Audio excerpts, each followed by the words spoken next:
Pak Menteri Amran, terima kasih sekali sudah berkenan membuka kediamannya untuk Jawa Post TV. Terima kasih, sama-sama. Saya akan mulai dengan stok cadangan beras pemerintah kita. Ini tembus 4 juta ton lebih. Ini kalau lihat catatan 3 hari lalu bahkan sudah 4 juta 1.200. Iya. Ya, tertinggi sepanjang sejarah Bulog. Sekarang sudah 4 juta 50, kurang lebih 50 ribu. 4 juta 50. Plus ya, jadi lebih dari itu. Dan ini tertinggi sepanjang sejarah Bulog. Selamat dulu. Terima kasih. Tetapi juga Malaysia bahkan sampai melobi Indonesia ya, minta ekspor karena mereka sedang kesulitan. Tetapi kalau kami lihat catatan redaksi kita melihat data BPS, ini harga eceran di luaran malah naik. Nah ini kan sebuah paradoks. Ada kejanggalan di situ. Apa yang sebenarnya terjadi, Pak? Jadi kemarin kami lihat di media bahwa harga naik. Kemudian kami mencoba mengecek data BPS. Nah, kami temukan data yang agak janggal. Yang pertama adalah harga di penggilingan itu turun. Bulan lalu juga harga di penggilingan turun. Tapi di tingkat pengecer kenapa naik? Harusnya kalau di sumbernya turun, harusnya di tingkat pengecer turun. Itu baru masuk akal kan? Nah kalau ini di tingkat penggilingan turun, tapi di pengecer turun kan anomali. Kemudian kita mencoba mencari data di Cipinang. Katanya stok Cipinang itu turun.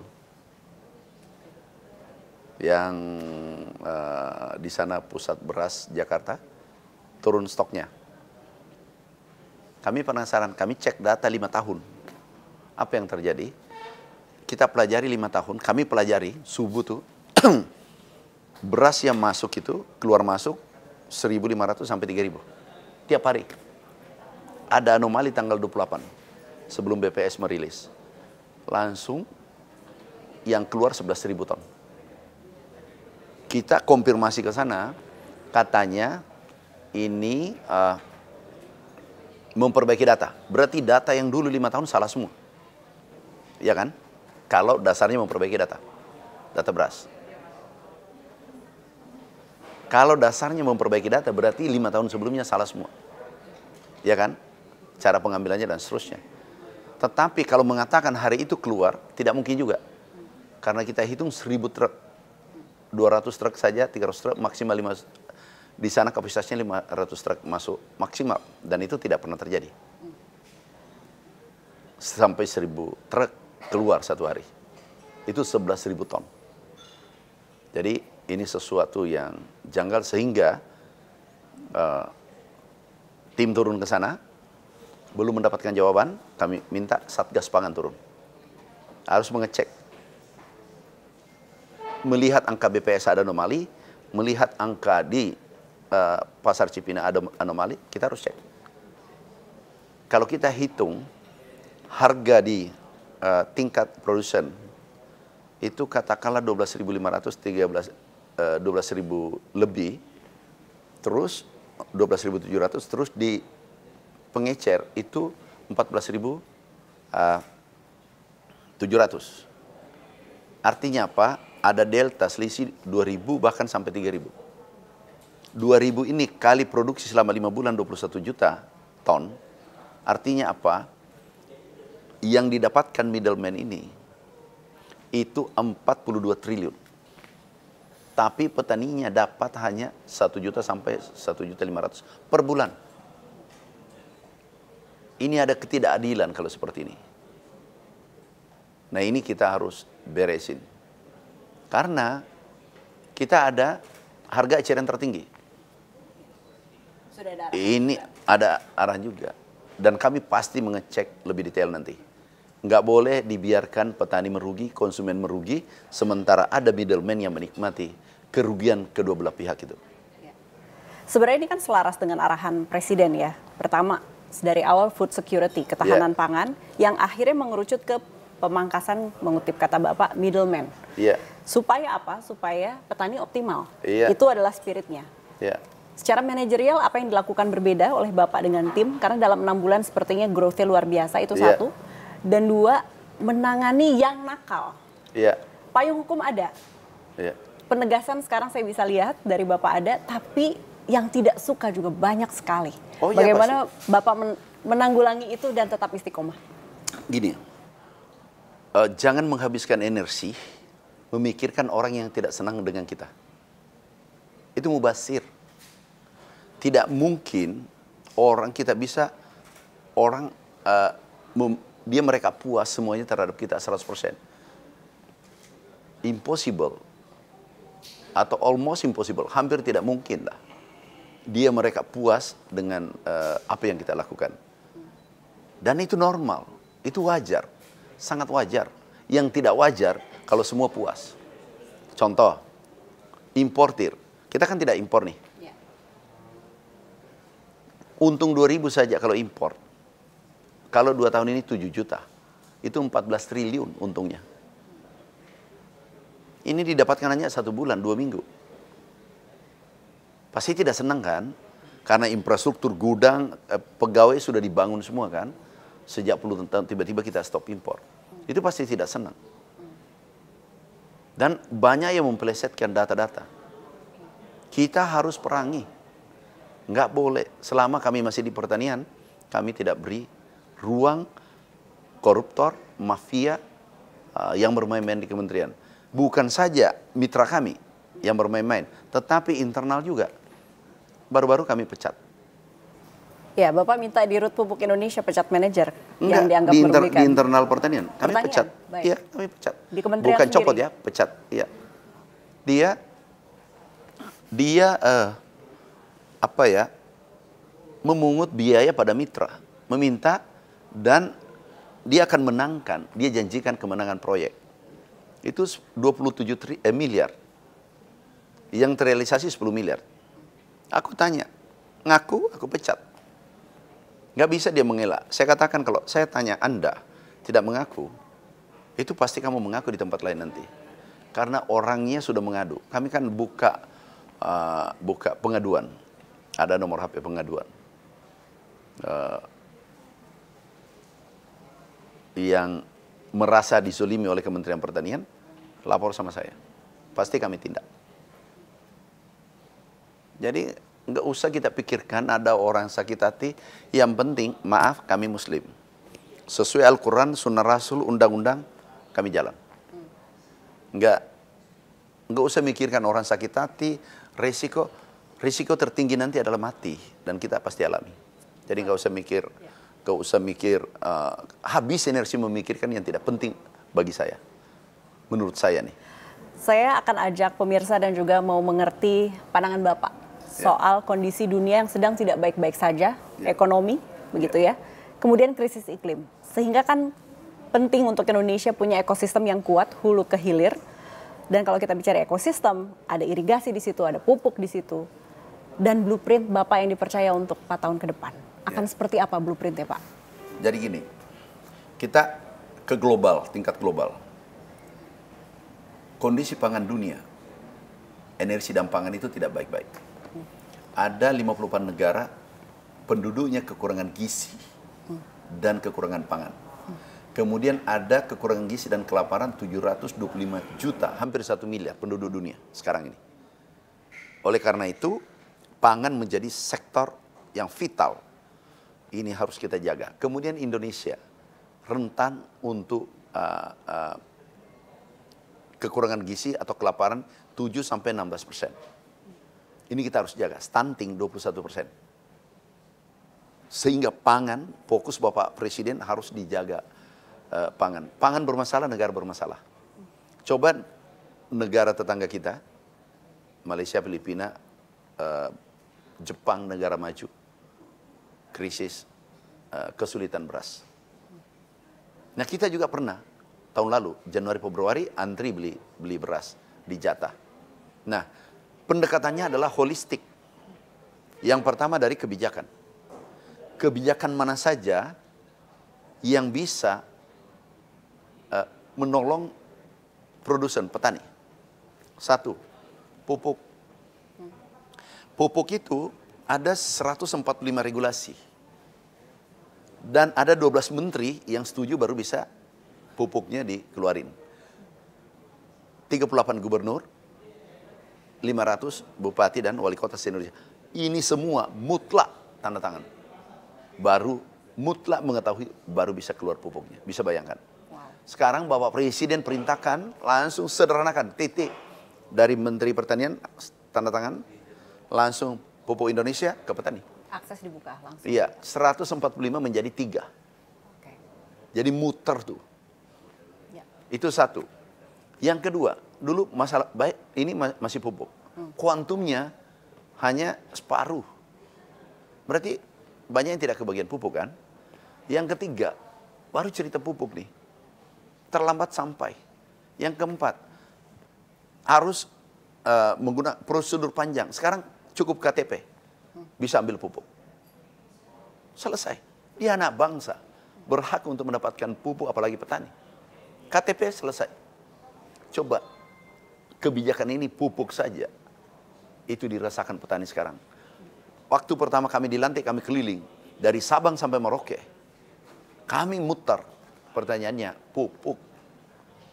Tonnya. Suaranya. Satu pupuk bermasalah. Kemudian irigasi. Yang menarik ada irigasi. Impresnya juga keluar. Dulu irigasi, ini irigasi dibangunkan untuk pertanian kan? Ini peraturan dulu, regulasi dulu. Kalau kabupaten itu tersier bagiannya dan ada 0 hektar sampai 2.000 hektar, 2.000 sampai 3.000 itu adalah provinsi. 3.000 ke atas adalah pusat. Pertanyaannya, kalau kabupaten kebetulan tempat itu tidak punya dana, gimana? Terus yang punya adalah pusat. Atau sebaliknya, provinsi. Sehingga irigasi ini tidak pernah sinkron. Sekarang kita ubah sederhana. Maaf, dampaknya kebijakan yang lama, ini selama ini, jumlah tanaman tidak pernah naik. Artinya apa? Irigasi yang dibangun, pendekatannya parsial. Itu nggak memberi dampak. Luasnya 10 juta bahkan turun. 10.700.000 turun menjadi tinggal 10 juta. Hektar per tahun. Artinya apa? Ini harus perbaiki. Sekarang sudah diperbaiki, kabupaten mendapatkan irigasi, provinsi, pusat bisa mengerjakan sekunder, primer, tersier, sekarang sebentar berjalan. Kabupaten juga mau memperbaiki, silakan. Provinsi juga silakan. Yang terpenting adalah ini terkoneksi. Sehingga petani merasakan manfaatnya. Jangan sekundernya diperbaiki, tersiernya tidak. Itu nggak ada guna. Atau sekunder tersier diperbaiki, primernya tidak. Itu nggak ada guna. Atau sebaliknya. Nah sekarang pendekatan sudah 2 kebijakan. Nah kemudian 3. Masalah PPL, masalah irigasi, pupuk, impres kita, masalah PPL, bagaimana PPL memberi informasi cepat kalau ada masalah di lapangan, dipusatkan sekarang. Ini saja kebijakan itu mengangkat produksi. Kita baru 6 bulan bekerja kemarin, sudah 3,4 juta, sekarang 4 juta ton. Ini baru 8 bulan kita kerja. Tapi stok kita tertinggi selama sepanjang sejarah. Ada yang mengatakan stok akhir tahun 1,7 juta. Dulu jangankan 1,7, itu 1,8 sampai 2 juta tidak pernah mencapai titik 3 juta. Oke, kita abaikan stok lama. Sekarang serapan pemerintah gabah sampai bulan Mei, 5 bulan kan? Bulan Mei itu 2,4 juta ton. Dulu 1 tahun 1 juta. 12 bulan 1 juta, tetapi baru 5 bulan itu sudah 2,4 juta ton. Jadi orang banyak yang ada, bukan banyak, ada yang tidak bahagia kalau negara ini kuat. Dan ingat, tidak ada satupun negara Indonesia swasembada. Ingin Indonesia swasembada. Kenapa? Pasarnya kan? Maunya jadi market saja. Iya, negara lain kan, Indonesia kan pasarnya penduduk 280 juta. Kalau mensuplai terus kan dua tahun terakhir kita impor 7 juta ton kan hampir 80, katakanlah dengan semua biaya penyimpanan apa segala macam, itu 100 triliun biayanya. Ini hilang. Dengan kerja keras kita semua, bukan saya, kita semua.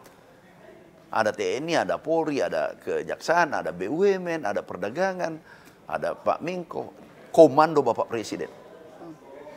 Gagasan besarnya dari Bapak Presiden, kita operator. Udah, banyak tidak bahagia, maklumi. Kita justru heran kalau ada yang tidak berteriak. Jadi karena ada berteriak, kan kelihatan tuh. Ini kan kelihatan sekarang nih. Oh, ini yang tidak senang kalau kita swasembada. Ini tidak senang kalau negara kuat. Iya kan? Dengan segala teori pembenarannya. Jadi banyak beras ribut. Tidak ada beras ribut. Ya. Ada komoditas lain yang menjadi unggulan? Jagung insya Allah. Ini produksinya bagus, tinggal bagaimana kita serap. Oke. Dua lainnya mungkin menyusul? Berikutnya mudah-mudahan ini tugas berat dari Bapak Presiden. Ini Bapak Presiden luar biasa. Tekanannya luar biasa. Awalnya kami dilantik menteri, target swasembada 4 tahun. Ya. 3 tahun, kemudian 1 tahun. Baik. Ya mudah-mudahan 1 tahun tercapai. Saya dengar besok ini, kita rekaman hari ini, besok Bapak akan terbang untuk panen ke jagung? Kalimantan Barat. Kalimantan Barat. Baik. Saya kalau boleh meminta waktu sedikit lagi, ingin mengenal Bapak secara personal dan wisdomnya Bapak sebenarnya. Karena tidak banyak orang jadi menteri, dimulai dari karyawan, kemudian sudah sukses menjadi pengusaha, tapi kemudian ada panggilan mau jadi pelayan publik lewat posisi menteri. Mengapa keputusan itu diambil, Pak? Ketika sudah sukses sekali. Gini, apa sih tujuan hidup? Beriman bermanfaat. Tujuan hidup kita beriman bermanfaat. Apakah harus lewat jadi menteri? Justru kalau kita jadi menteri dan kita tidak punya kepentingan agenda pribadi, inilah jembatan yang terbaik untuk mengejar ridho Allah. Tahu kalau kita mengeluarkan kebijakan bisa menolong petani 160 juta petani beras, 116 juta petani padi. Bisa bayangkan dengan pena kita bisa tolong mereka, itu luar biasa. Daripada kami bekerja dalam perusahaan.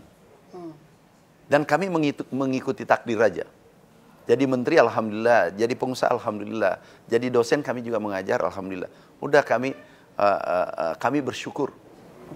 Jadi stereotip, maaf. Jadi stereotip untuk mengubah dari dalam sistem itu masih bisa menurut Bapak? Pasti bisa, harus bisa. Negara nggak boleh kalah. Harus bisa. Nggak boleh kalah. Tapi berarti selama kami, ya? Tapi berarti nggak cari duit di sini ya? Nggak boleh ini adalah pelayanan. Nggak boleh. Kalau mau cari duit jadi pengusaha totalitas. Kalau saya mau cari duit, ada perusahaan yang mencari. Tapi kalau di sini gimana? Mau cari duit di mana? Mau korupsi, mau kolusi. Di sini asapnya tidak dapat, di akhirat pasti dapat. Yang saya yakini. Oke. Kalau saya juga boleh throwback, ada satu momen yang bisa saja pemirsa sudah familiar, tapi ada yang belum tahu. Bapak ini mematenkan ya, menciptakan satu racun tikus, diberi nama tiran tikus diracun Amran. Yeah. Apa yang membuat Bapak di titik itu, jauh sebelum sekarang berprofesi sebagai menteri, memilih menciptakan itu dan mematenkannya? Gini, kami dari desa, hidup miskin, susah. Kami 12 bersaudara dari desa. Kami berpikir waktu itu, kalau kami keluar saja dengan IPK. Lulus dan ijazah begitu ya? Lulus dengan ijazah. Pasti kami biasa-biasa, lulusan biasa-biasa. Dan bisa jadi kami tidak dapat menganggur dulu. Okay. Sedangkan kebutuhan sudah mendesak. Nah, kami teliti bukan langsung racun tikus.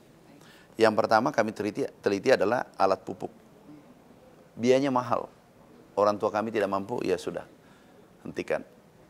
Kami tidak lanjut. Kemudian biogas, sudah berhasil, sudah menyala. bisa kami dari kotoran itu bisa membuat listrik, biogas, menyala listrik. Itu mahal biayanya penelitiannya, kami berhenti. Kemudian yang ketiga adalah bagaimana mangga berbuah tiap hari. Dan ada yang matang, setengah matang, ada yang masih muda. Nah, itu mahal juga biayanya. Terakhir racun tikus ini yang paling murah. Nah, tiran itu tikus diracun oleh Amran. Nah, ini yang membawa nikmat. Karena hidupku dulu susah, aku syukuri apa yang ada. Gak usah kita serahkan. Sekarang saatnya mengabdi. Karena kami dipercaya, saya katakan pada teman-teman, jangan pikirkan saya.